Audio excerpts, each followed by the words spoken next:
Hello दोस्तों, आज मैं आप सभी के बीच हिस्ट्री का न्यू यानी कि जब से हम लोग हिस्ट्री पढ़ते आए हैं, प्रागैतिहासिक हमारा हिस्ट्री का जन्मदाता कौन है, हिस्ट्री हमें क्यों पढ़ना चाहिए, हमारे एग्जाम के लिए क्यों इम्पोर्टेंट है हिस्ट्री।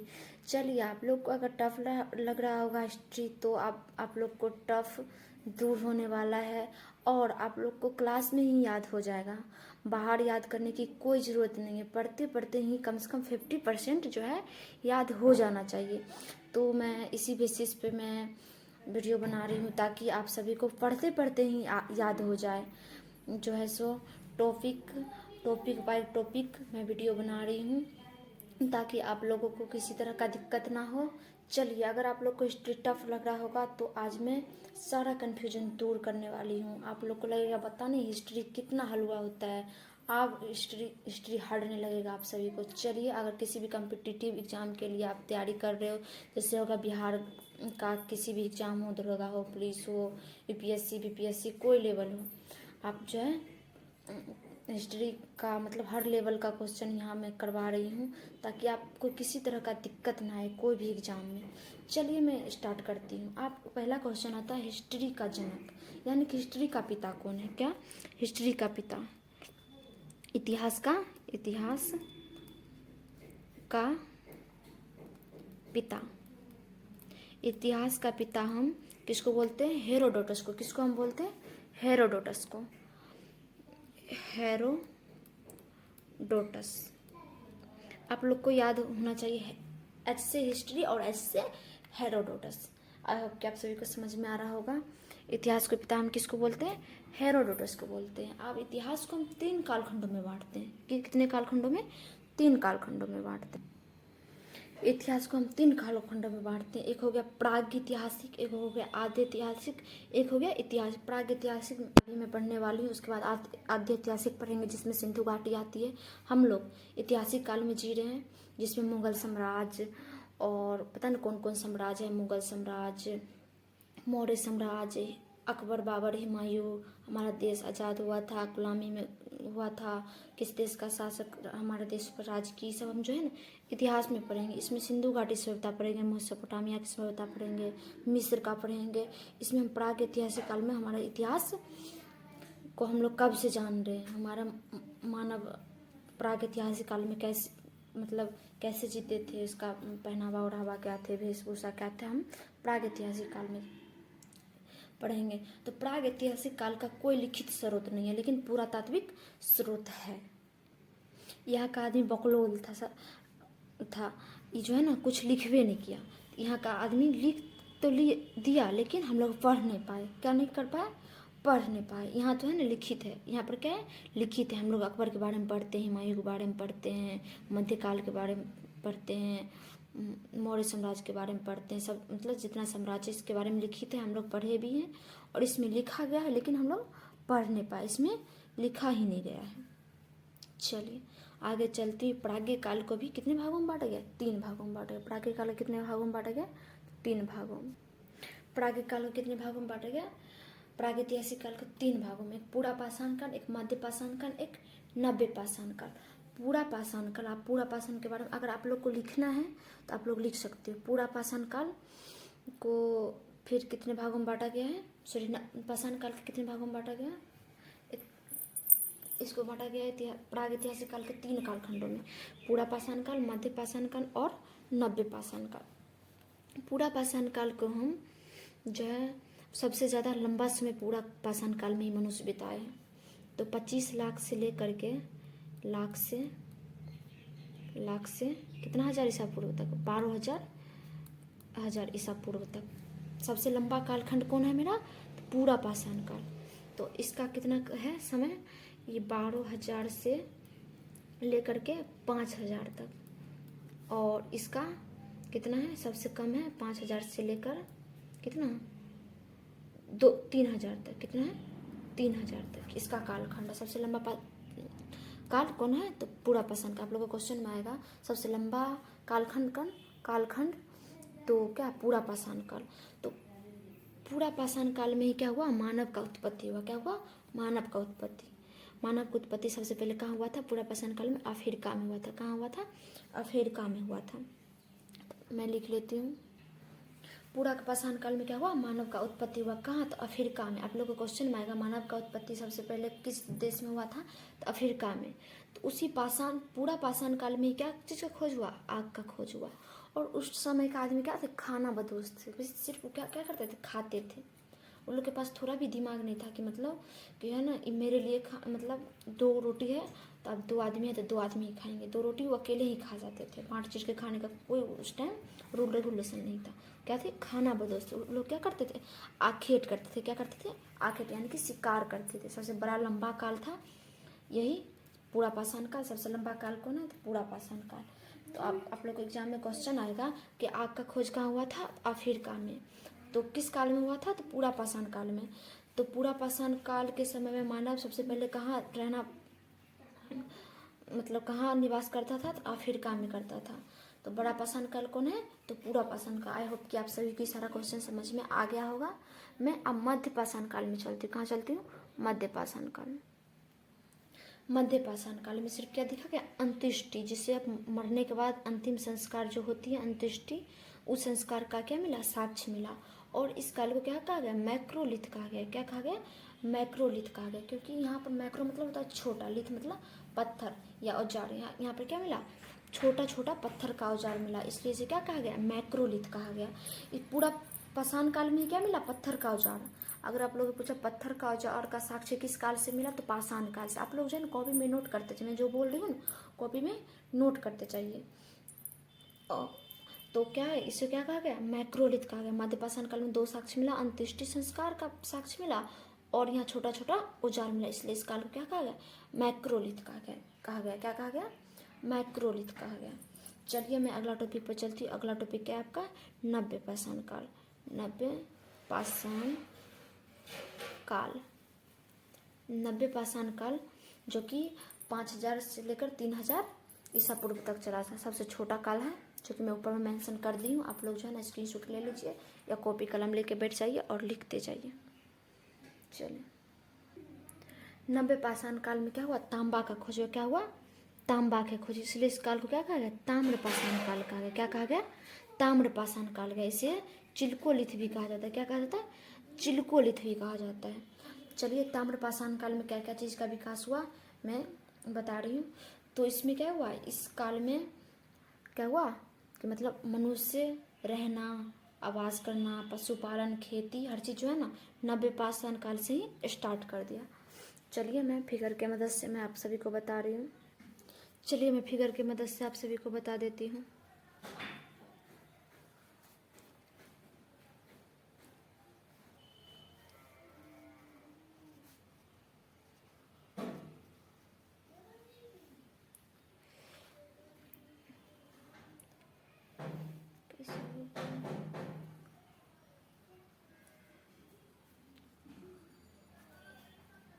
इसकी मैं भारत का चित्र बना ली हूँ। क्या यहाँ पर मेरा क्या है? दक्षिण अफ्रीका है। क्या? दक्षिण अफ्रीका है। यहाँ पर क्या हुआ? 2 खाना बदोशों के बीच क्या हुआ? झगड़ा हो गया। झगड़ा होने के बाद यहाँ सब भाग के कहाँ आ गया? यहाँ आ गया, जो कि हमारा पाकिस्तान है। यहाँ पर आ गया। कहाँ आ गया? यहाँ पर आ गया। 2 खाना बदोशों के बीच झगड़ा हो गया तो क्या हुआ? यहाँ आ गया। तो यहाँ आने के बाद उन लोग मिट्टी खोदने लगा। क्या खोदने लगा? मिट्टी खोदने लगा। तो उससे क्या लगा? एक मूली या गाजर मिला। तो वहाँ मिला तो उसको लगा कि अब जो है ना एक जगह खुना तो फिर मिल गया, फिर दूसरा जगह खुना तो फिर से मिल गया। उसको लगा क्या कि अब जो है ना हमें फिर हम इसको उगाएंगे तो उग जाएगा। फिर उसने क्या किया? कोशिश किया उगाने का तो उग गया। तो वहाँ से क्या किया? खेती करना आराम कर दिया। क्या करना आराम कर दिया? खेती करना आराम कर दिया। कब? नव पाषाण काल में। मैं भी नव पाषाण काल पढ़ा रही हूँ। नव पाषाण काल में क्या किया? वो लोग खेती करना प्रारंभ कर दिए। तो खेती करने के लिए सबसे जरूरी होता है क्या? आवास। तो यहाँ पर मेहरगढ़ है। सबसे पहले मानव के कहाँ खेती करना प्रारंभ किया? मेहरगढ़ में। कहाँ? मेहरगढ़ में। तो यहाँ पर क्या है? मेहरगढ़। तो खेती करने के लिए तो सबसे पहले आवास चाहिए। तो मेहरगढ़ में आप लोगों को क्वेश्चन आएगा कि सबसे पहले खेती कहाँ हुई थी? तो मेहरगढ़ में। सबसे पहले आवास कहाँ बना था? तो यहाँ नव पाषाण काल में। तो सब बता देना है। नव पाषाण काल में यहाँ सबसे पहले कुत्ता का भी पालन किया गया। यहीं कुत्ता पाला गया, खेती किया गया। सबसे पहले गेहूँ और जौ का खेती किया गया। चलिए मैं पहले वीडियो को स्किप कर देती हूँ, क्योंकि मेरा वीडियो जो है ना हिस्ट्री है ज़्यादा लंबा हो जाएगा, इसके वजह से मैं स्किप कर करके मैं बता रही हूँ। मेरे पास कोई मतलब एक्स्ट्रा टेक्नोलॉजी नहीं है जो मैं उससे बनाऊँ, ताकि कितना भी बड़ा वीडियो हो जाए मुझे कोई दिक्कत नहीं आएगी।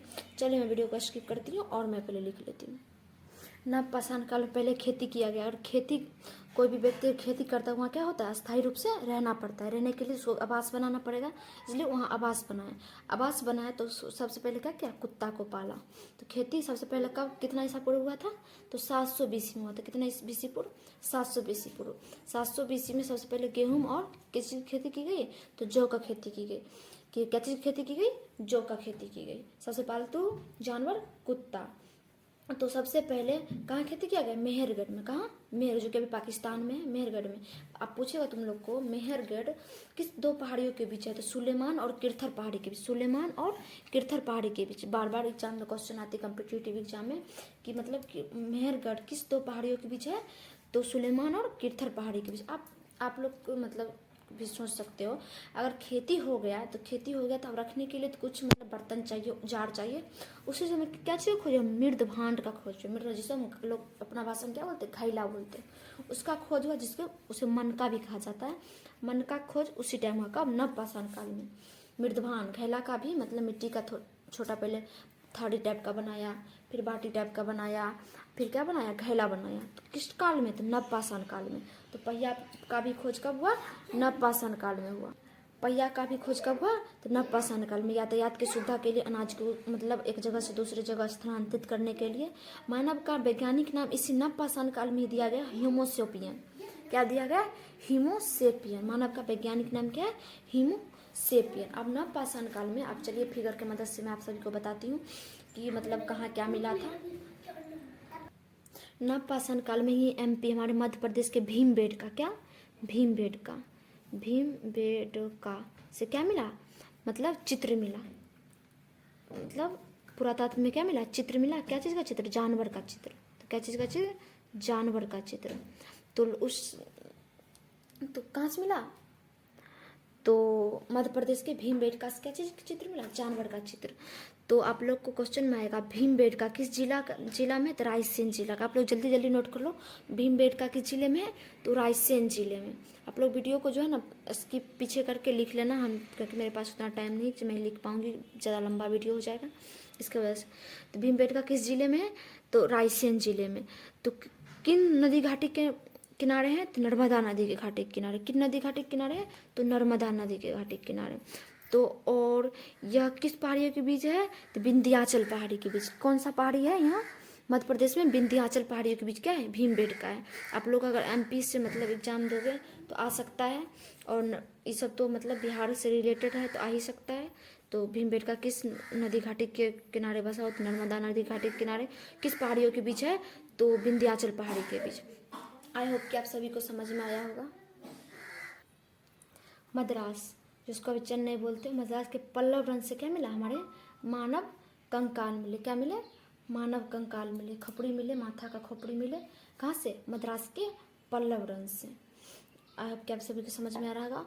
और नवपाषाण काल में और क्या मिले, और हमारे उत्तर प्रदेश से क्या मिले, कोल्डिवा से चावल का मतलब साक्ष्य मिला। उत्तर प्रदेश के कोल्डिवा से क्या मिले, चावल का साक्ष्य मिला। क्या मिला, चावल का साक्ष्य मिला। और बिहार के चिरांद जो कि छपरा में है, ये भी मतलब हमारे एक पुरातात्विक स्थल है। क्या है, पुरातात्विक स्थल बिहार का।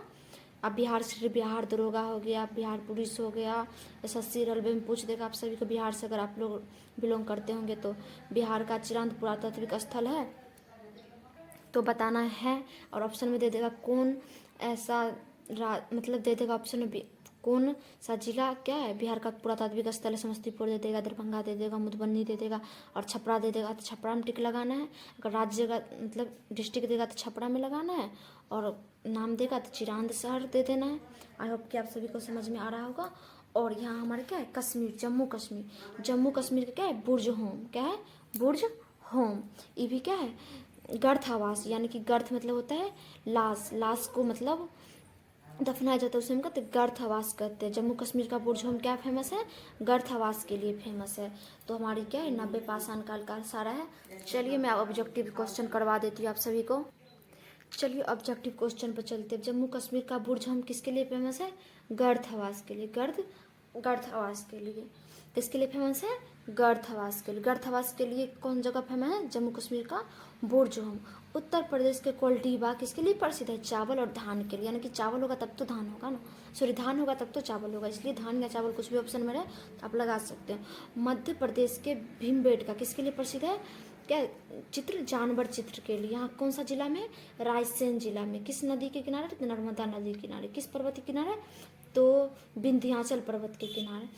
तो बिहार का पुरातात्विक स्थल क्या है? चिरांद, जो कि कहाँ है? छपरा में है। कहाँ है? छपरा में है। मद्रास का पल्लव किसके लिए फेमस है? मानव के कंकाल के। यहाँ से क्या मिला? खोपड़ी मिला। मानव का क्या मिला? खोपड़ी में। मध्य पाषाण काल क्या किसके लिए है?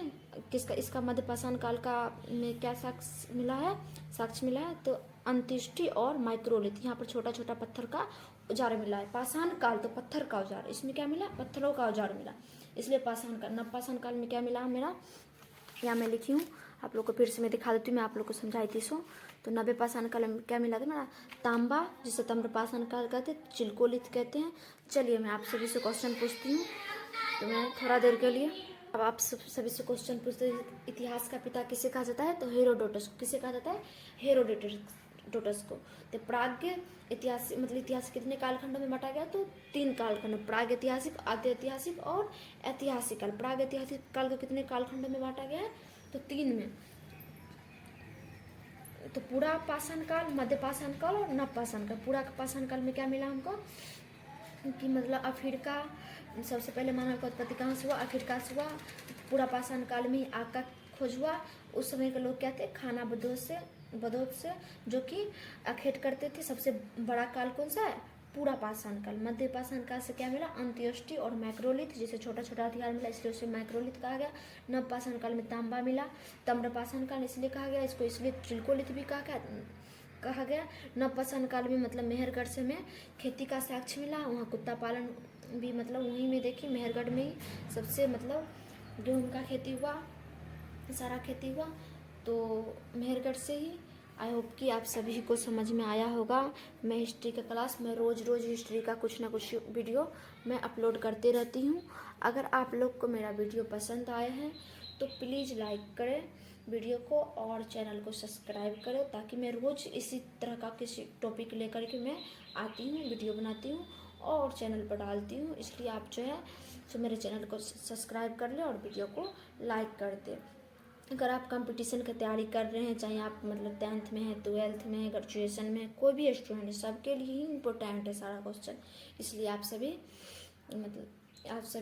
चैनल को सब्सक्राइब कर ले और वीडियो को लाइक कर दे, ताकि हमको भी मोटिव मिले और मैं भी आगे वीडियो बनाऊँ।